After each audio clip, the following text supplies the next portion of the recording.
Is NBA Youngboy a drug addict? Now, Youngboy, the rap king of YouTube, has built a reputation of being one of the most transparent and beloved rappers of our time, opening up in his music about the death of his grandmother, who pretty much raised him on 38th and Chippewa, giving him the name 38 Baby. Now, Youngboy would suffer multiple losses early in his life, leading him down the path of drugs, such as the death of his best friend Lil Dave, who died when they were kids, and even losing his father to the system for 55 years for a robbery that he committed with his uncle. But this wouldn't even be Youngboy's most traumatic experience, as in April this year, Youngboy will be arrested for identity fraud, forgery, and prescription fraud, as he allegedly called local pharmacies in the state of Utah, posing as a fake doctor filling prescriptions for real elderly patients. Well, Sylvia, the rapper may be good at making music, but according to police, he has no future in acting, as a bad impersonation is part of what got him caught. Youngboy has a very troubled past in the streets of Louisiana, and although we've seen levels of success that are unimaginable, the mundane saying is still true. More money, more problems, and those problems came in the form of a drug addiction that will lead him down the path going towards jail. There's no secret that today's rappers cope with their superstyle lifestyle through the use of codeine, ecstasy, Xanax, and weed. Now, with Youngboy going through so much, such as house arrest for the gun case that he caught in Louisiana after he's filming the music video,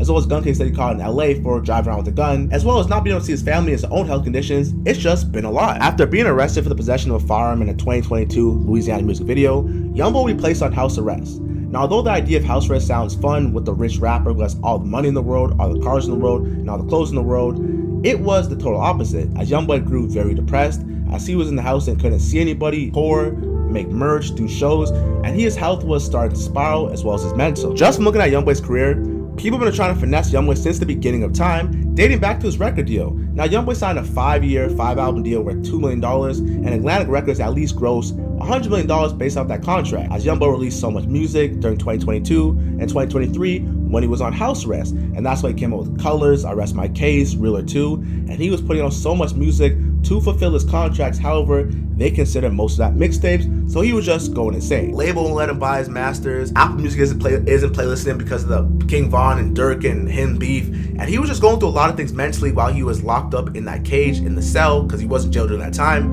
And then he came home and went back on house arrest. Now, Youngboy had a gun case in California, which occurred when the police got a tip from the neighbors that Youngboy was driving around in the community in a McLaren, and there was a gun in the car. So the police found Youngboy and went on an intense police chase where Youngboy hopped out the car. He was running. There was canines chasing him, and they ended up arresting him, and they found a gun in that car. Now, the police were almost sure that the gun belonged to Youngboy, and they lost a federal investigation called Never Free Again to arrest Youngboy and send him to jail for at least 10 years. Now, Youngboy, being one of the most prolific gangster rappers, talking about his guns, his girls, and things that he's done in the past, the feds have always wanted to put Youngboy in jail. However, that couldn't happen, as when they took it to trial, it was revealed that there was 4 different DNA profiles on the gun, so nothing was conclusive that it was Youngboy's gun because it was a car that multiple people used. Now, the feds were extremely embarrassed because they have a 97% win ratio, and they took it to the chin and lost. They took it to court, they thought they were going to win, and they lost to a rapper who pretty much just laughed them off and stuck up the middle finger in their face. Recently, NBA Youngboy shook up the entire rap scene for a completely different reason. Now, Kentrell Deshaun Golden was the target of an investigation by the Cache County Sheriff's Department in Utah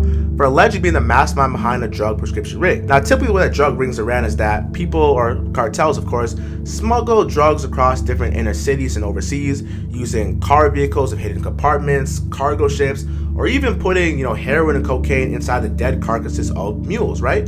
But this was a bit different because this was local. Now, what they're alleging is that Youngboy would essentially call the doctor impersonating set individuals as an older patient so he can get certain drugs. When you're over 70 or something like that, you can get codeine pills, promethazine, morphine, a bunch of painkillers, right? All right, so quickly, right? I want to give you guys a big thanks for the last video. You guys got that to 40K. But with that being said, how am I supposed to grow the channel and build it up to 5K, 10K, 20K if y'all are not subscribing? I'm looking at the analytics, not even a percent of y'all who watch the vid are subscribed. I need my returning viewers to really flock in and show me love, man. I'm trying to run it up with this content, but I need y'all to keep returning back and subbing up. So if you see this part of the video, you made it 4 minutes in, hit the sub, man. I'm trying to grow this star up to, 5K, 10K, and things of that nature by the end of 2025. Might even say 50K on the rise, but thank you very much.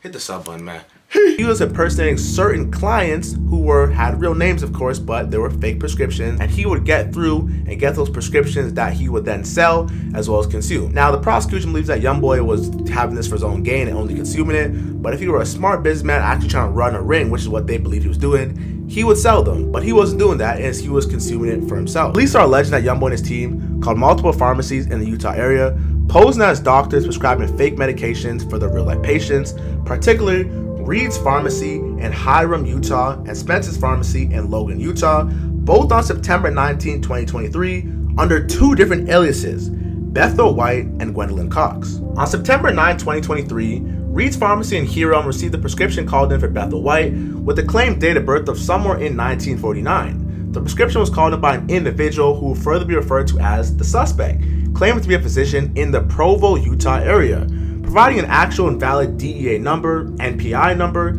and other identification for the real physician. Reed's Pharmacy discovered that the phone number that the suspect called in from was a phone number that was not the same as the clinic in Provo area, and Reed's Pharmacy contacted the actual physician, and the actual physician informed the employees of Reed's Pharmacy that they do not have a patient by the name of Bethel White, and nor did he call in a prescription to a pharmacy in Hiram. Now, the actual physician told pharmacy employees that this has happened several times today and that they did not write any prescriptions for a Bethel White. The prescription was called in for an antibiotic as well as promethazine with codeine, a Schedule 5 controlled substance.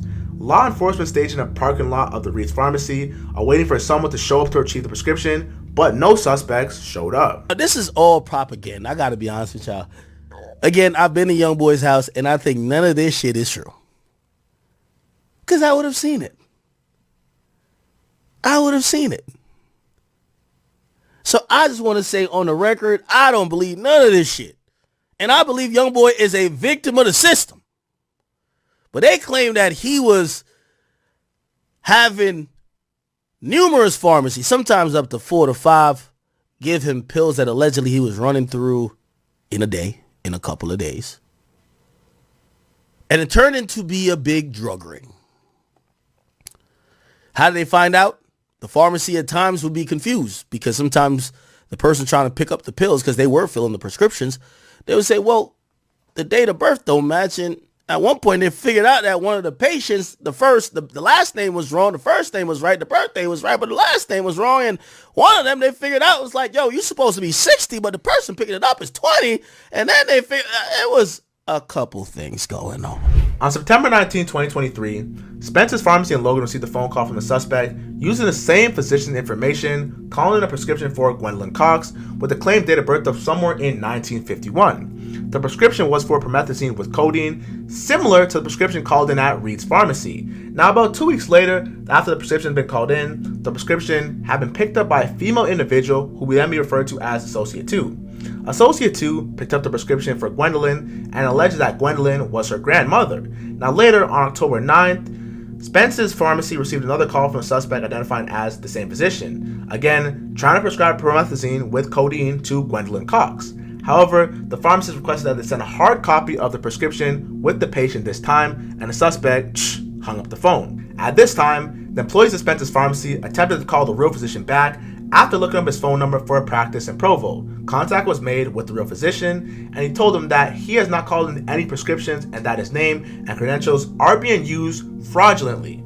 It is also valuable to note that the home address given to the pharmacy for Gwendolyn was a local address in Logan. If what's being said about Youngboy is true, you gotta give Youngboy some credit because him and his team are on point. They knew the DEA number, the NPI number, they knew all the government credentials needed to prescribe medication for a doctor. Now mind you, these are all just street ninjas. They probably found out how to do this a couple days before. And since it worked and was successful, they doubled down on the method. But when they doubled down on the method, they sort of made it really hot and the police kind of caught on to them. It seems like Youngboy and his team were abusing the method and were very successful.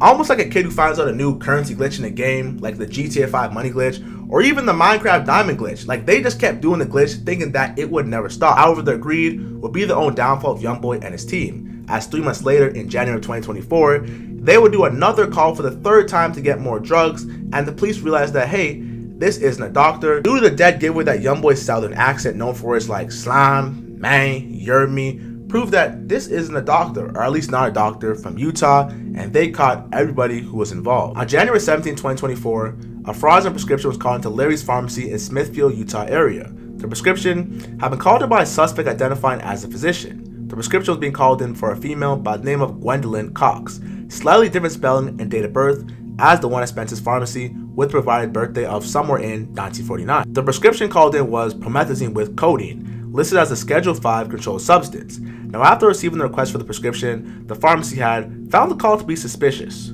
The pharmacy attempted to contact the doctor again, but the phone number was disconnected. Now, the pharmacy searched the practice on the internet for the physician and found that he was a medical provider in Provo. During the conversation, the physician stated that he does not have a patient by the name of Gwendolyn Cox and suggested that the prescription request was fraudulent. The physician had told the pharmacy that this has happened many times, and the pharmacy had contacted law enforcement and provided the information. In addition, the pharmacy had also been in contact with someone who identified himself as Gwendolyn Cox, and they're making arrangements for their grandchild to pick up the prescription. Now, they described that Gwendolyn Cox sounded as though they were a younger person disguising their voice to sound much older. The phone numbers that the pharmacy had received calls from were later called by the pharmacy and found to be disconnected or not in service. At a later date, an agent from Cache County's Drug Task Force will reach out to Gwendolyn Cox, aka Youngboy, to authenticate her and ask her a few questions. Now, the conversation was off from the start. Now, the cop would ask her what her date of birth was, and she would only give the birth month and the year, but not the actual day. And for some reason, she couldn't provide the age or her address during the conversation, so it was obviously clear that Gwendolyn was using a fake voice. Now, just listen to conversation, how they were talking.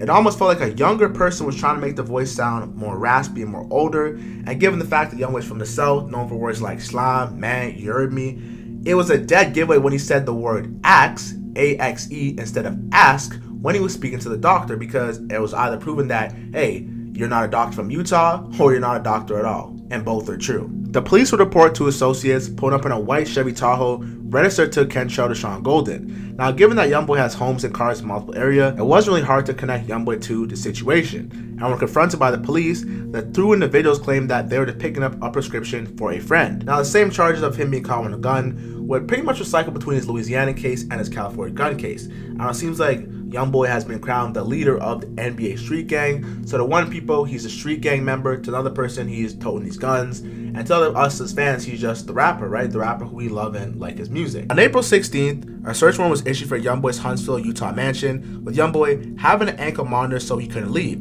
So his associates had to pretty much retrieve the drugs under different aliases and deliver them to his home, particularly promethazine with codeine. Youngboy was questioned about the fraudulent prescriptions and if he had any knowledge of the activity, to which he denied. However, he was tied to the case immediately when they searched his home and found the patient's medication that he was picking up for in his home with their names on it. Youngboy most definitely isn't perfect, but I've never seen a just system aim so much attention and use of the resources to take down one particular rapper.